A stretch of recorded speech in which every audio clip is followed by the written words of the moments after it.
Hello and thank you for joining my channel. Today we are watching another exciting and instructive chess game played by none other than Bobby James Fischer. He was playing as black this game and his opponent was William James Lombardi. The game was played as a part of United States Championship of 1960-61, and what is so exciting about this game is that Bobby Fischer created an amazing, incredible middle game tactic that led to advantage, and late game he had another amazing end game tactic that finally sealed the deal in this beautiful chess game. So truly an instructive game. If you like playing chess, this game will greatly help you. So without further ado, let's enjoy this wonderful game. William James Lombardi opened the game with e4, Fischer replied with c5, the sharpest answer, and we're in Sicilian defense. White continues with knight to f3, and we have d6 played by Bobby Fischer. We have d4, usual thing in open Sicilians. C takes on d4, knight takes on d4, and right now Bobby plays knight to f6, attacking this pawn. Now the usual move in these positions is to play knight to c3 as a way of defending this pawn and trying to control the d5 square. But in this position, White decided to play f3. Now you might be wondering what is the point of this move. Well, first obvious point is that White actually protects this pawn on e4. But main idea of White is that White actually wants to control this square on d5 here. How? I will show you in just a few seconds. Bobby continues with knight to c6, and right now White plays c4. So instead of playing knight c3 first, White plays c4 here, so now he controls this central square, and then later he will play knight to c3. Bobby continues with e6, and now White plays knight to c3. Bobby continues his development with bishop to e7, and we have bishop to e3. White also continues his development. Now after this move, Black would gladly like to push this d5 pawn, but unfortunately he's unable to, and I will now show you why. So if Black immediately pushes d5 here, then after c takes on d5, for example, e takes on d5, White has this dangerous spin bishop b5. Because Black king is still in the center, this position is simply not safe for Black to play in. One of the lines that could happen, for example, is bishop to d7, e takes on d5, knight picks up on d4. Firstly, White picks up this bishop with a check, and after queen takes on d7, queen takes on d4 with much and a very pleasant position for White here. White has a much better development, and definitely something Fischer didn't want to go into. So after bishop to e3, Fischer sees that this is not possible, and he simply wants to castle here, which is the right move. After castling, Black is almost ready to push d5 pawn, but White doesn't allow it with the move knight to c2. Simply, White covers this d5 square with 1, with 2, with 3, and with 4 pieces, while Black only has 3 here. So this will be a gambit if Black pushes d5. Nevertheless, Fischer decided to play d5, completely aware that he will gambit this pawn. But now you might be wondering, where is Fischer's compensation in this position? Well, we will go through few lines. Now after c takes on d5, e takes on d5, as you can see here that Black has the lead in the development, and now if, for example, e takes on d5 is played, Black can continue with knight to b4, targeting this pawn. Also, what is really dangerous is that this king is still in the center, and Black can immediately punish that with moves like rook to e8 and immediately attacking this e file. So this can be dangerous for White. In the game, c takes on d5 was played, and after e takes on d5 was played, White continued with knight picking up on d5.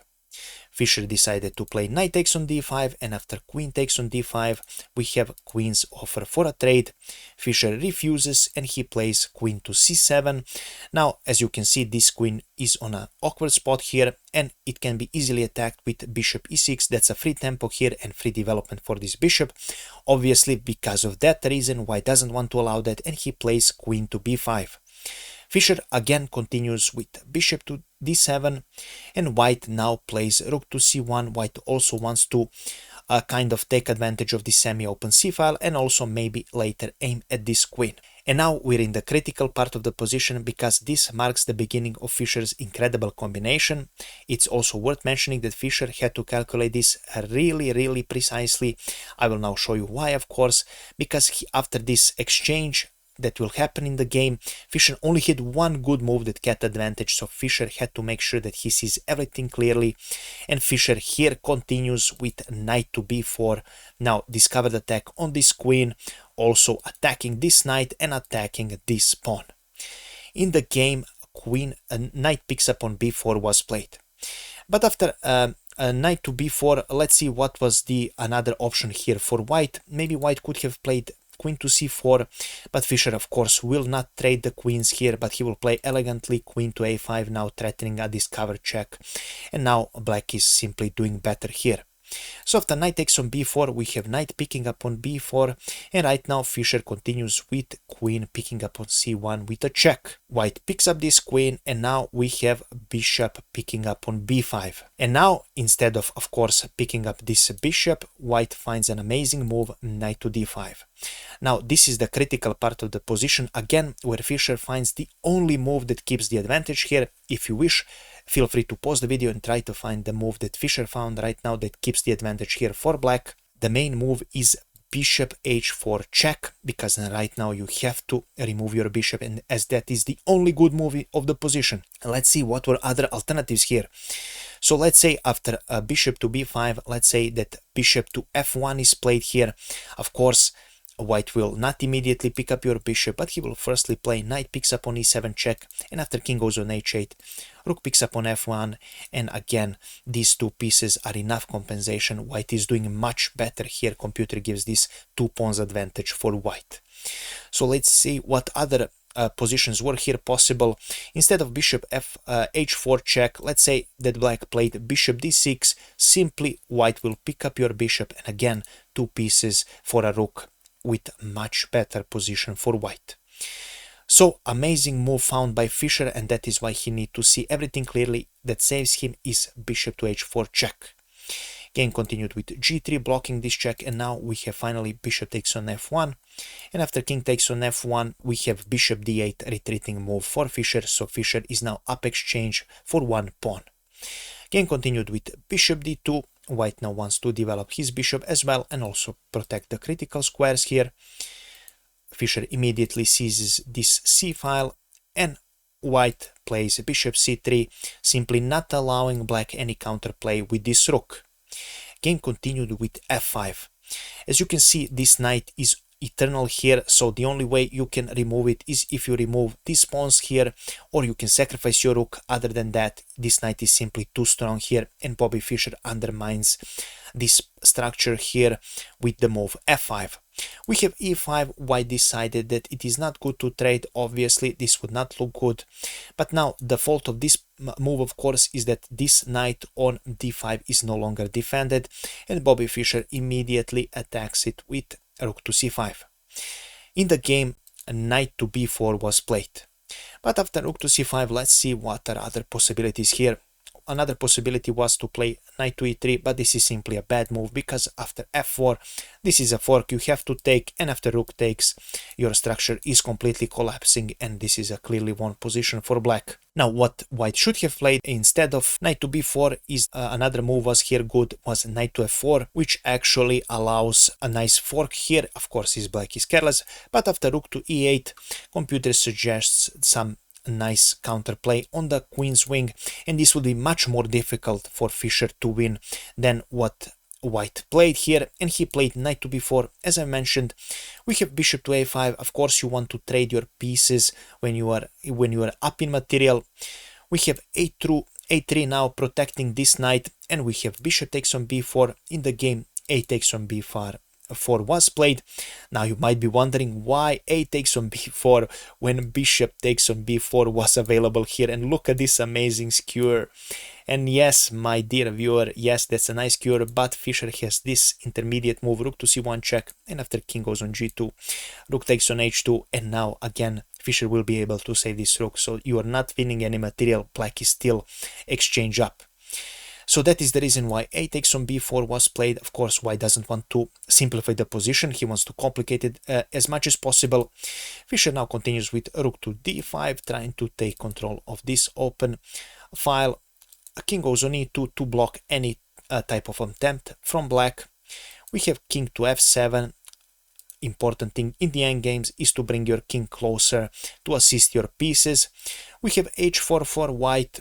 Fischer plays king to e6, completely blocks the advantage of this bishop, also bring his king closer to the center.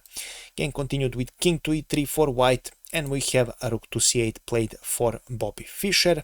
Also wants to take the advantage of the semi-open c-file and also kind of pin this bishop, because simply everything else would allow rook invasion on the second rank. We have a rook to g1 played for white. Fischer continues with rook to c4, kind of infiltrating in white's position. And right now we have a rook to e1 move. Now this move allowed Fischer to create another exceptional combination to transform this game from a middle game into a winning endgame. Now again, I will ask you to pause the video and let me know the winning move for Bobby Fischer that will transform this position into a winning endgame. If you found beautiful rook takes on c3 check, congratulations, this was the right move. After b takes on c3, this allowed rook picking up on e5 check, and after king goes on d2, rook trades, king picks up on e1, and we have king to d5 here played for black. A crucial move here, because after king goes on d2, black is able to go to c4, taking this nice outpost, and now white is simply losing. You will see Fischer incredible technique until the very end. White now continues with h5, and the main and winning idea of the Fischer's endgame was creating this outside passed pawn on the a file. King goes on c2 for white. We have g5 on the board. Although a5 is completely normal and completely winning, Fischer wants to be very precise. We will see how the game continued. We have h6 for white. Fischer continues with f4. Right now, of course, you don't want to trade. g4 was played, and now finally a5 is played for Bobby Fischer. The main point of this is that Fischer wants to be precise, and he wants to fix this pawn here, because when the trade happens, Fischer will have much lesser and much fewer moves to pick up this pawn, and he will be able, God forbid, to promote this pawn in a 3 moves. But unfortunately, this game is definitely losing for white. So let's see until the end. B takes on a5, b takes on a5. King can only roam around. This pawn is going for the queen. We have a4 on the board for Bobby Fischer. King goes on a3, and right now king picks up on c3. King picks up on a4. We have king d4 for Bobby Fischer. King to b4, and king to e3 for Bobby was the last move of the game. And on the move 43, William James Lombardi decided to resign the game. Why? Because simply he is losing here. Let's say white plays here. Black can even pick up all of white's pawns. As you can see here, there is nothing white can do. If black wants to be that annoying, he can pick all of the pawns, but he doesn't need to. He only needs to pick one or few pawns here. After this king on g4, he can simply go with his king here or king here and just simply continue pushing this for a queen. And this is how this wonderful game ended, and this is all I have prepared for you today, guys. If you enjoyed this video, please make sure to leave a like, comment, and share this video with other people who enjoy chess, because as you know, this really helps me with my YouTube channel, and YouTube will recommend my videos more if you guys watch it until the end, or at least half of the video. This helps me a lot, and I really appreciate it. Do let me know your thoughts about this game. Have I missed something in the analysis? Do you love watching Bobby Fischer's games? Do you love this instructive chess game? And hopefully I gave you some new ideas you can play in Sicilian defense, especially against this prince variation with f3. And that is all for today, guys. I wish you a pleasant day. Bye bye.